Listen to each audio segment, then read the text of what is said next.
Making headlines this week, the government of Guam may have paid out more than $185 million in tax refunds this month, but it continues to spend more than it collects. According to the public auditor, if this habit continues, there will never be enough money set aside to pay future tax refunds.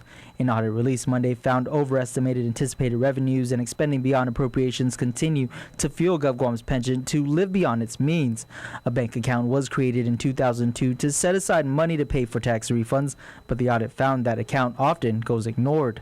According to the findings, $93 million should have gone into the fund last fiscal year, but $41 million was used to fund government operations. Until the government in general is in a position where, like Llewellyn said, pay off all past liabilities and then become current and then set aside monies for future, we're always going to be in a situation where we're always going to have to dip into the trust fund or any other fund of the government.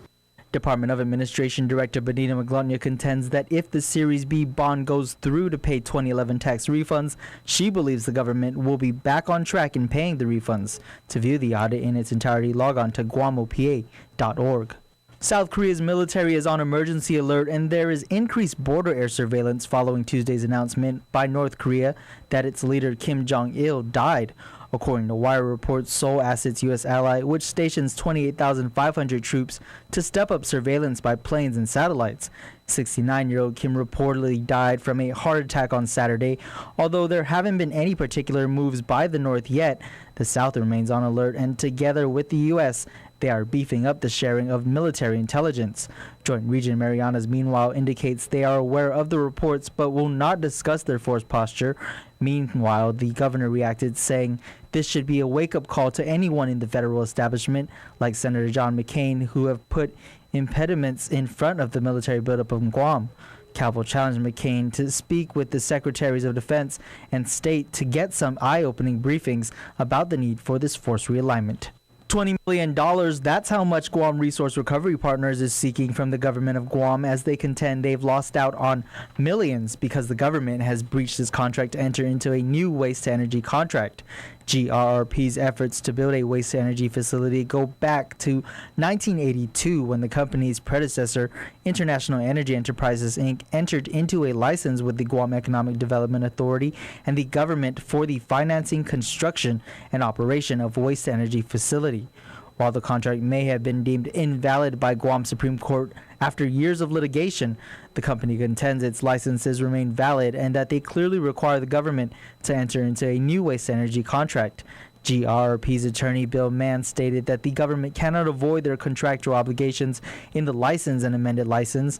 Additionally, the company is seeking a trial, and damages that they estimate are at least $20 million. The government has yet to respond to the lawsuit. Despite $155 million in military construction projects that was cut from the 2012 National Defense Authorization Act, apparently $33 million for socioeconomic projects on Guam made it into the Consolidated Appropriations Act for 2012. It was passed by the House and the Senate. The Department of Defense will have to make a final determination on whether these funds can be transferred to other federal agencies to benefit the territory. The money was to be used for the construction of a cultural repository for artifacts, phase 1 of a mental health facility, and 53 school buses. Congresswoman Madeline Berdalio says the improvements, quote, will help to ensure that Guam is able to sustain the additional military presence from the buildup, end quote. Arizona Senator John McCain, meanwhile, continues his efforts to get funding cut for Guam, calling on the Senate Appropriations Committee to cut what he calls, quote, unneeded spending for public infrastructure on Guam to address long-standing issues on Guam unrelated to the military buildup. The president, however, is expected to sign the legislation.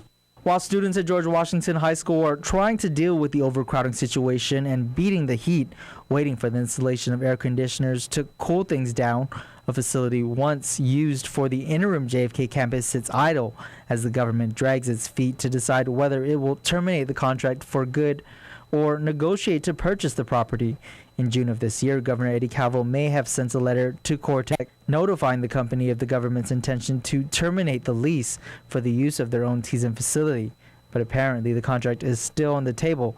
Governor's Chief of Staff, Frank Arreola. That property is available for the use of the government of Guam, and we've been working with the Department of Education and most importantly, with our own legal and financial teams to make sure that moving forward, we will provide the best deal possible for the government of Guam and the people of Guam. Arreola confirms that the administration is now reviewing its options and what's affordable with the government's current financial situation. Apparently, officials will decide whether to utilize an option to negotiate and purchase the property or terminate the contract altogether.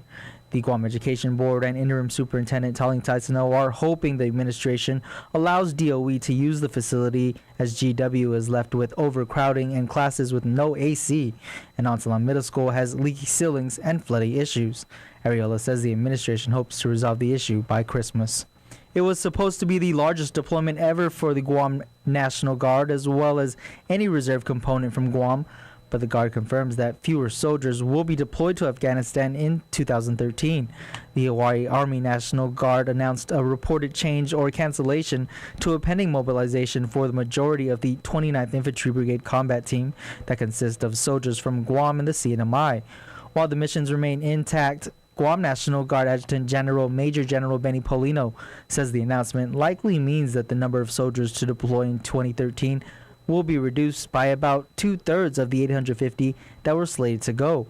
If the size of the 29th IBCT is reduced, the National Guard indicates that the remaining units will be placed on the Contingency Expeditionary Force pool but will still continue with preparations for deployment.